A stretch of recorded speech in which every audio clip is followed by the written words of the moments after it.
Vamos começar esse nosso curso de Cálculo 1 com coisas, primeiramente, bem básicas, e depois nós vamos aí realmente entrar no curso de Cálculo Diferencial Integral. Antes de tudo, nós precisamos aí fixar uma notação de forma que todos nós possamos entender uns aos outros. Uma coisa bastante importante é que matemática é, acima de tudo, uma linguagem.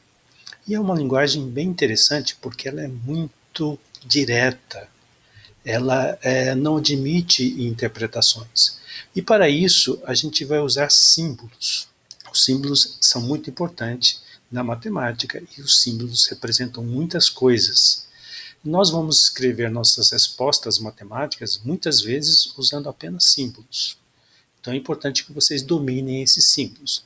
Aqui nessa aula eu vou falar dos principais símbolos, mas não de todos, existem muitos símbolos matemáticos importantes. Ao longo do curso vocês verão esses símbolos aí. Muito bem, vamos começar aí falando dos números, né? Nós vamos usar os números indo-arábicos, que vocês conhecem muito bem, né? Mas também vamos usar outros números que são importantes para o cálculo. Por exemplo, aqui o número E, o número de Euler, o π, que vocês já conhecem, tá ok? Raiz de 2 também é um número, é diferente de 2. Raiz de 2 é um número irracional, nós vamos falando um pouco mais de números irracionais na próxima aula, né? Mas ele é diferente de 2, ele tem certas peculiaridades. Raiz de 5 também é outro número, nós podemos criar vários outros números, como raiz de 7. E uma coisa curiosa, né? Raiz de 4, nós representamos como o próprio 2, então, já que o valor de raiz de 4 é 2. Né? Também nós vamos usar outros números, como o ln de 2, ln de 3, certo? E outros valores. Também vamos representar muitos valores, por exemplo, os fracionários, 1/3, 3/5, é melhor representarmos na forma fracionária do que na forma decimal, muitas vezes, por causa das dízimas periódicas. Os números, eles são ordenados. E o que significa ser ordenado? Significa que eles possuem uma certa posição, né? E essa ordem, ela está relacionada com o valor do número. Então, o número tem a sua posição em relação ao seu valor. Para posicionar os números, nós colocamos os números de maior valor à direita dos números que têm menor valor. E os números que têm menor valor ficam à esquerda dos números que têm maior valor. Por exemplo, o 3 ele fica à esquerda do 8. O 5 ele fica à direita do 3. E assim sucessivamente. Por exemplo, o π, tá? Vocês sabem muito bem o valor, é o número que fica à direita do 3 e à esquerda do 4. Né? O raiz de 2 é o número que fica à direita do 1 e à esquerda do 2. E o raiz de 5, onde ele se posicionaria aí? Bom, uma coisa que nós sabemos é que raiz de 5 é um número menor que 5. Então, a raiz de 5 está à esquerda de 5. Ok? Mas olhe bem, nós sabemos que a raiz de 4 vale 2. Então, a raiz de 5 é o número que está à direita de 2. Então, a princípio, está à direita de 2 e à esquerda de 5. Outro número que nós sabemos é a raiz de 9. A raiz de 9 vale 3. Então, o raiz de 5 é o número que está à direita do 2 e à esquerda do 3. E assim podemos fazer com vários outros números para saber aí a sua posição em relação ao valor. Mesmo quando não fazemos o cálculo, o valor da raiz de 5 ou do raiz de 2, você consegue aí ter uma noção desses valores. Para representar que o número está ordenado à direita do outro, nós vamos usar esse símbolo aqui, que é quase uma seta indo para a direita. Veja, está apontada, né? Essa ponta aqui está direcionada aqui para o lado direito, né? Se você está vendo isso aqui apontado para o seu lado esquerdo, significa que o seu lado esquerdo, na realidade, é o lado direito. Sempre isso aqui estará apontando para cá, para o direito. ok? Esse símbolo também a gente lê que um determinado valor é maior que, tá? Então, usamos esse símbolo para dizer que um valor está à direita do outro, ou que ele é maior do que o outro, pela definição que fizemos aqui. Um exemplo, tá? 7 está à direita de 3. Veja aqui o 7, veja aqui o 3. Veja que o 7 está à direita do 3. E, portanto, nós podemos dizer que 7 é maior que 3, já que 7 está à direita de 3 e a gente representa aí a ordenação em relação ao valor do número. Quando a gente quer dizer que um número está à esquerda do outro, nós vamos usar esse símbolo apontando para a esquerda. Tá? Isso, então, observe, isso está apontando para a esquerda. Então, nós podemos representar um número, né? Podemos escrever isso aqui, que 3 está à esquerda de 7. Nós podemos dizer que 3 é menor que 7, pois 3 está à esquerda de 7. Uma outra coisa importante dos números é que eles possuem um sinal. Números possuem sinal. Ele pode ser positivo, esse mais aqui, tá? Para indicar que o número é maior que 0, ou que esse número está à direita de 0. Se esse número está à direita de 0, ele é positivo. Ele pode estar à esquerda de 0. Quando ele está à esquerda de 0, nós dizemos que ele é negativo. E nesse caso, esse número é menor que 0, ou seja, ele está à esquerda de 0. Números positivos, eles não precisam de sinal. Então, eu posso escrever o 9 aqui e eu já sei que esse 9 tem um sinal positivo aqui, tem um mais aqui na frente. Tá ok? Isso significa que 9 é um número que está à direita de 0, portanto, 9 é maior que 0. Já os números negativos, necessariamente, têm que ser escritos aí com o sinal menos, com o sinal negativo. Nós sabemos aí que ele é um número menor que 0, ou que ele está à esquerda de 0. Então, os números positivos não precisam de sinal, mas os números negativos, sim, precisam do sinal. Existem números que possuem infinitas casas decimais. Para a gente representar esses números que têm infinitas casas decimais, nós vamos usar esses 3 pontos aqui. Esses 3 pontos, muitas vezes, é lido como período. Então, 1/3 é igual a 0,333, esses 3 vão até o infinito. E, portanto, a gente coloca esses 3 pontos aqui para representar que esses 3 continuam. Nesse curso, é melhor representarmos 1/3 dessa forma, 1 dividido por 3, ou 1 sobre 3. Ok? Em vez de usarmos essa anotação aqui. Isso evita erros. Se você não colocar esses 3 pontinhos aqui, esse número 0,333 não é 1/3. Então, tem que tomar muito cuidado com isso.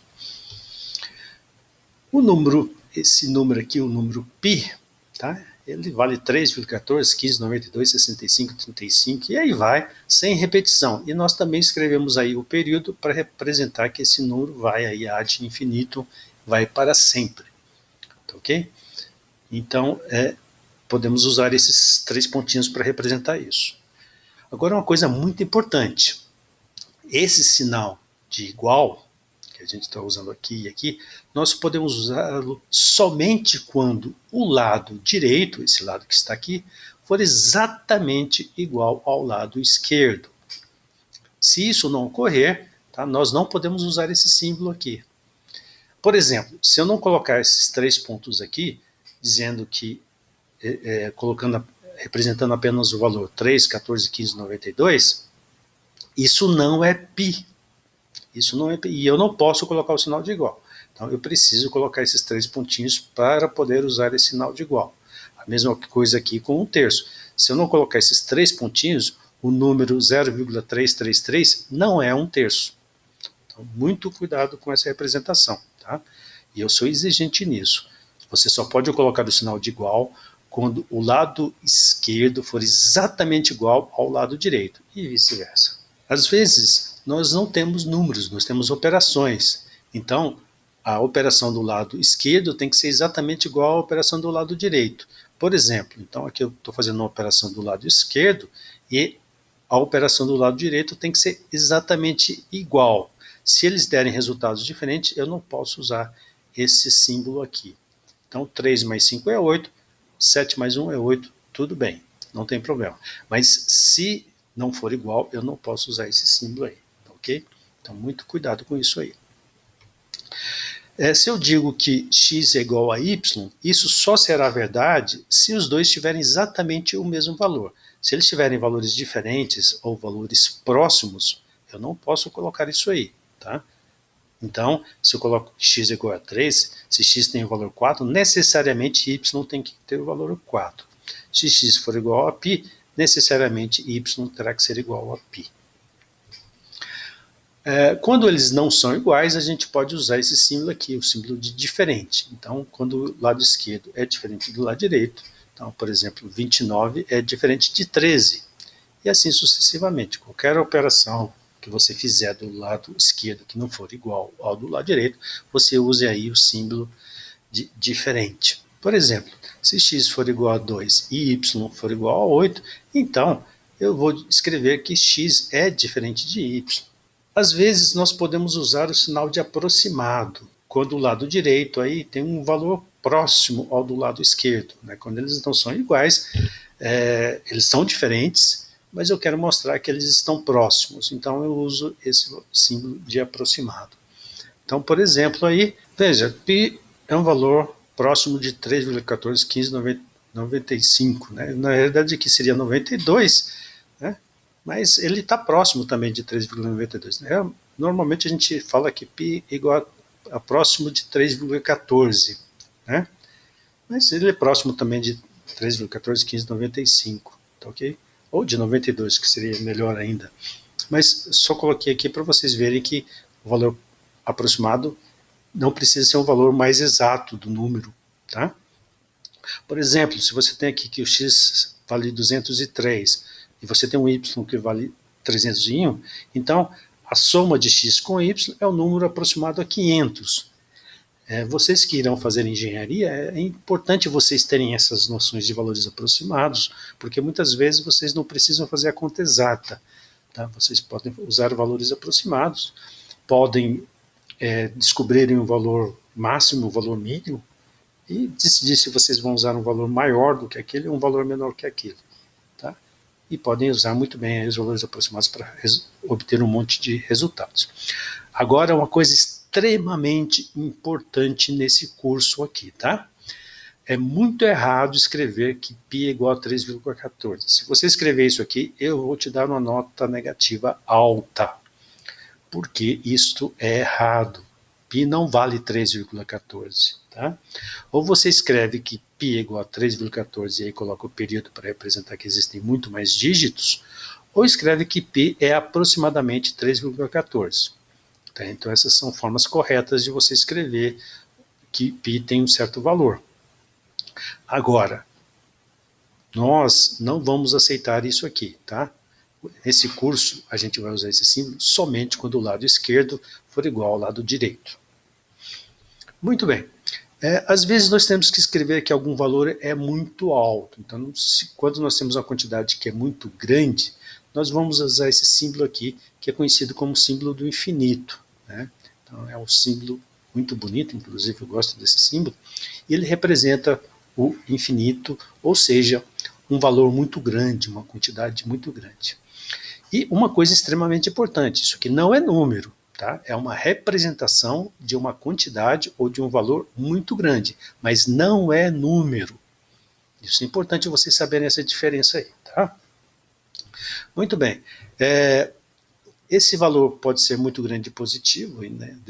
E muitas vezes a gente vai escrever com um sinal positivo para representar que ele é positivo, mas se não tiver o sinal positivo, tá? A gente vai entender que isso aqui vai ser infinito. Que às vezes é um pouco ambíguo, a gente pode dizer que ele vai para infinito, ele pode ser positivo ou negativo.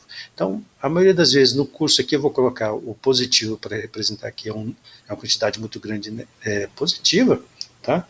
Ou se a quantidade for muito grande e negativa, vou colocar o símbolo menos, e às vezes, quando eu colocar o símbolo infinito, ele pode ser positivo ou negativo, tá ok?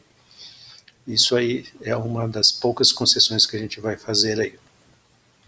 Muito bem, uma coisa que é importante vocês observarem é que qualquer número, por exemplo, o número 3, ele sempre estará à esquerda do mais infinito.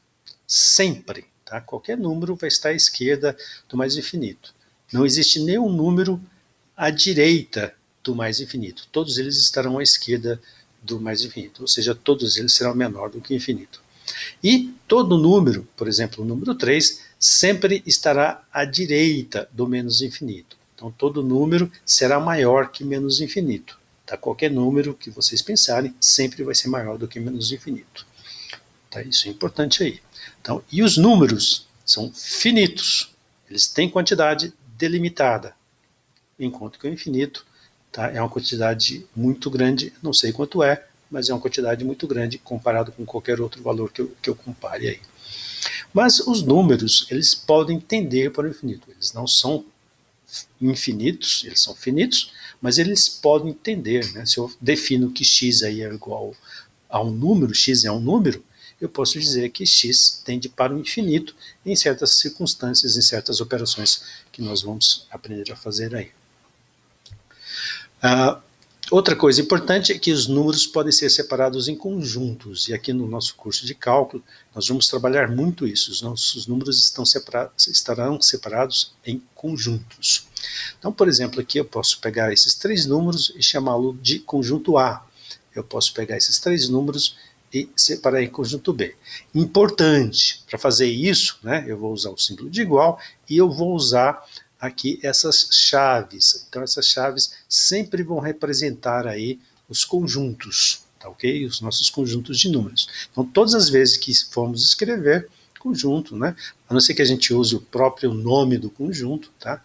Nós vamos representar os conjuntos usando essas chaves. Se não tiver essas chaves, eu não sei que é conjunto e sua resposta estará errada, tá bom? Muito bem. Nós podemos operar esses conjuntos para criar novos conjuntos.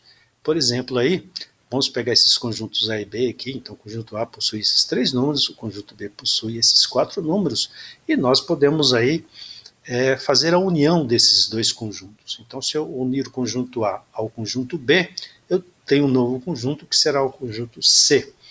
E o conjunto C, ele vai ter exatamente os mesmos valores que o conjunto A e o conjunto B possuem. Vou chamar a atenção de vocês que, veja, no conjunto A nós temos o 7 e no conjunto B nós temos o 7. Já no conjunto C, o 7 aparece uma única vez. Tá, ok?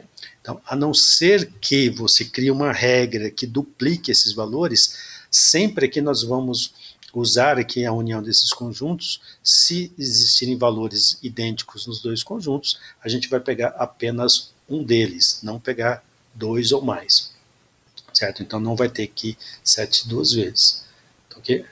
Se você precisar de uma regra que aconteça isso, então escreva essa regra, tá bom? Então, por definição, nós sempre vamos fazer isso aqui. Nós também podemos interceptar os 2 conjuntos. Veja que o 7 tem aqui e tem aqui. Vamos dar um outro exemplo. Vamos pegar esse conjunto aqui, que tem todos esses números, e esse conjunto que tem todos esses números. Então, eu posso criar um outro conjunto, vou chamar esse novo conjunto de C, que é a intersecção dos conjuntos A e B. O que é intersecção? Eu vou pegar os valores que tem num e no outro conjunto, tá? Exatamente os mesmos valores, e criar um novo conjunto. Observe, o 1 tem aqui, mas não tem aqui. Então, esse conjunto não vai ter esse valor. O 3 ele tem aqui e tem aqui. Então, o 3 fará parte desse novo conjunto. O 5 só tem aqui, não tem aqui. O 6 só tem aqui, não tem aqui. O 7 e 8 tem nos 2. E o 10 só tem aqui. Portanto, a intersecção do conjunto A com B vão dar os números 3, 7 e 8. Então, nós criamos aí um novo conjunto fazendo aí a intersecção desses conjuntos. Então, nós podemos unir conjuntos, veja que o símbolo de união é esse U para cima, ou interceptar os conjuntos. E nesse caso, a intersecção é usado esse símbolo para baixo aqui. Muito bem, às vezes aí a gente faz a intersecção entre 2 conjuntos e nós não obtemos nenhum valor. isso significa que nós temos um conjunto vazio. Então, por exemplo, nós temos aqui o conjunto A com os números 1, 2 e 3, o conjunto B com os números 4, 5 e 6. Se nós fizermos a intersecção do conjunto A com o conjunto B, nós aí não teremos nenhum elemento, e aí a gente representa com as chaves sem elemento algum aqui dentro, portanto, é um conjunto vazio. Nós também podemos representar esse conjunto vazio por um zero cortado, ou uma bolinha cortada, como vocês queiram, tá? Então, esse símbolo representa essas chaves vazias, ou nós colocamos as chaves sem nenhum elemento aqui dentro para representar que nós estamos aí com um conjunto vazio. Então, a gente pode fazer operações com o conjunto e não ter e ter um resultado que é um conjunto vazio. Muito bem. Outra coisa que é importante para nós aí é a pertinência, tá? A pertinência, ela está relacionada com os elementos do conjunto. É muito importante vocês entenderem isso aí. Então, a pertinência está relacionada com os elementos do conjunto. Nós podemos dizer que um certo elemento pertence a um certo conjunto usando esse símbolo aqui, o símbolo de pertence. Ou nós podemos indicar também que certo elemento não pertence ao conjunto usando esse símbolo aqui, que é o pertence negado, sendo negado aí. Então essa barrinha aqui é para negar as coisas que nós quisermos negar. Nesse caso aí, o elemento pertence ao conjunto, então nós negamos que ele pertence. Então, por exemplo, nós temos o conjunto A com esses elementos, o conjunto B com esses elementos e esse terceiro conjunto com esses elementos. Então eu posso dizer que 5 pertence a A. Veja, o 5 está aqui. Observe que o 5 não está aqui, nesse conjunto B. Né? Mas veja, o 5 está aqui, então posso dizer que o 5 pertence ao C. Eu posso dizer que em relação a esse conjunto, o 2 pertence ao B. Tá? Então 2 pertence ao B. Mas veja, nós não temos 2 nem no A e nem no C. Então, eu também posso escrever que o 2 não pertence a A, então eu nego aqui a pertinência, né? E que o 2 não pertence a C. E como nós já vimos, o 5, tá? Veja, não tem 5 aqui, então o 5 não pertence a B. Então, isso aí é a condição de pertinência. Elementos pertencem a conjuntos ou não pertencem a conjuntos. Nós temos as relações de continência. Na relação de continência, nós temos que pensar aí nos conjuntos. Né? Então, nós podemos dizer que um certo conjunto está contido em outro conjunto. E aí a gente usa esse símbolo aqui de estar contido. Ou esse conjunto não está contido no outro. E aí nós negamos o contido, né? com essa barrinha aí. Então, por exemplo, aí nós temos aí os conjuntos A, B e C, né? E observe, o número 1, 5 e 10 também está aqui no número 1, 5 e 10 aqui do conjunto A. Esses elementos do conjunto C estão contidos nos elementos aqui do conjunto A. Portanto, nós dizemos que o C está contido no A. Mas vejam, esses elementos aqui não estão aqui. Olha, uma coisa importante, tá? Em relação à continência, por exemplo, suponhamos que aqui tivesse 1, tá? Mesmo assim, o C não estaria contido no B. Veja, a gente poderia ter aqui no B os números 5 e 10 também. Vamos supor que a gente tivesse 2, 3, 5, 6, 7, 8 e 10. Mesmo assim, o C não estaria contido no B. Para estar contido, todos os elementos do conjunto C têm que pertencer ao outro conjunto, como é o caso aqui, 1, 3 e 10. Tá? Bom, nós temos aí que um conjunto pode estar contido no outro, mas nós também podemos dizer que um conjunto contém o outro. Né? Nesse caso, a gente vai usar esse outro símbolo, igual ao contido, só que apontando a outra direção. Tá? Ou, caso ele não contenha o outro conjunto, a gente nega ele, né, coloca essa barrinha para representar que ele não está contido. Então, usando os mesmos conjuntos aí, nós podemos ver que o A contém o C, ou seja, esses elementos aqui estão aqui dentro, né? E podemos dizer que o B não contém o C, porque esses valores que estão aqui não estão aqui. Lembrando sempre, né, se tivéssemos aqui um 5 e um 10, ou 1 e 10, não importa, né, tivéssemos 2 desses valores, esse conjunto C continuaria não estar contido aqui nesse outro aqui, ou o B continuaria não contendo o C. Também a gente pode usar regras para definir aí os nossos conjuntos, né? Por exemplo, aí, vamos pegar esse conjunto A que tem esses valores aí, tá? Então, eu posso escrever uma regra, né, para o conjunto B, em vez de escrever aqui os elementos do conjunto B. Então, posso colocar essa regra. X é um elemento de A, né, X pertence a A, X é um elemento de A, tal que, esse símbolo, essa barrinha aqui, significa tal que, né? Então, x é um elemento de A, tal que x é um número que está à esquerda de 8. X é um número menor do que 8. Uma coisa importante aqui, que vocês têm que notar, que 8, tá, não está à esquerda de 8. Né? 8 não está à esquerda de 8. 8 está em cima de 8. Então, os elementos desse conjunto vão ser os números 1, 3, 5 e 7. Tá? Então, B tem os elementos 1, 3, 5 e 7, já que nós, pela nossa regra aqui, o x é o número que está à esquerda de 8. Então, eu posso escrever o meu conjunto dessa forma ou escrever dessa forma, né? Então, aqui eu estou apontando os elementos, aqui eu estou apontando as regras que produzem esses elementos. Então, aqui, a maioria das vezes, quando nossos conjuntos vão ser muito mais complexos, nós vamos escrever por regras, tá? Outra regra aqui, né? Então, esse conjunto C é escrito pela regra dos x é um elemento de A, então é um desses valores aqui, tal que x está à direita de 5, então, é um desses números que está aqui, mas veja, eu coloquei uma coisa a mais aqui, esse igual, significa que ele também pode ser o próprio 5, então ele é o próprio 5 e está à direita de 5. Então, nesse caso, agora o 5 entra também pertence aí, também é elemento desse conjunto C. Então, vamos de 5, né, 5, 7, 8 e 10, como está escrito aqui. Então, cuidado com esses sinais aqui. Quando eu digo que está à esquerda e não coloco esse símbolo, eu não posso usar o 8. Se eu colocasse esse símbolo aqui, essa barrinha embaixo, aí sim eu poderia usar o 8 também nesse conjunto. Nós podemos ter conjuntos aí que têm infinitos elementos, né? Por exemplo, aí, o conjunto dos números naturais ímpares, né? Nós ainda não falamos dos números naturais, vamos falar na próxima aula, mas esse número poderia ser representado dessa forma aqui, com os números 1, 3, 5, 7, 9, 11, 13, 17, aí vai, e nós colocamos aí o período para representar que tem infinitos elementos. Então, quando nós temos conjuntos, né? Então, aqui a gente consegue deduzir a regra desses elementos, né? Números ímpares, números naturais, né? E aí vai.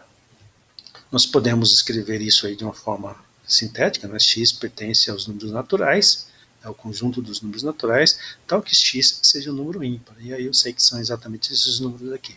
Tá bom? Então, nós escrevemos aí com uma certa regra, e aí, como tem infinitos elementos, a gente coloca esses 3 pontinhos, ou a gente já escreve assim, dizendo que nosso conjunto tem infinitos elementos. Muito bem, vamos para a nossa aula por aqui. Na próxima aula a gente vai definir aí os conjuntos numéricos, os conjuntos naturais, inteiros, aí vai. E aqui, essa aula acaba por aqui. Até mais.